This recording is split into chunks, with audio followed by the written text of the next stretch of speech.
کیا اولاد کو جائیداد سے بے دخل کر سکتے ہیں؟ دیکھیں، بے دخل کرنے کے دو مطلب ہوتے ہیں. ایک تو یہ وصیت کرنا کہ میرے مرنے کے بعد میرے اس بچے کو وراثت میں حصہ نہ ملے، تو یہ وصیت شریعت میں اس کی کوئی حیثیت نہیں ہے. آپ کے مرنے کے بعد پھر بھی اس کو حصہ ملے گا.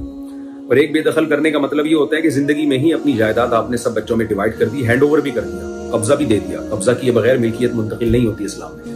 آپ نے قبضے میں بھی دے دی اور اس میں ایک بچے کو آپ نے محروم کر دیا یا دو بچوں کو محروم کر دیا، تو پھر اس میں دیکھا جائے گا کیوں محروم کر رہے ہیں. اگر اس لیے محروم کر رہے ہیں کہ وہ بہت بڑا نافرمان ہے، تھوڑے بہت نافرمان تو اونچ نیچ تو سب گھروں میں ہوتی ہے، لیکن بعض بہت بڑے نافرمان ہے. بیٹی ہے، وہ آپ کی پرمیشن کے بغیر ایکٹریس بن گئی، شوبز کی دنیا میں چلی گئی. اب ظاہر ہے غیرت مند باپ تو کبھی برداشت نہیں کرے گا کہ اس کی بچی اپنے حسن و جمال کو پوری دنیا کے سامنے اس کی نمائش کرے. وہ غیرت مند مر جائے گا اس سے، اور اس کی آگے نسلیں تباہ ہو جائیں گی.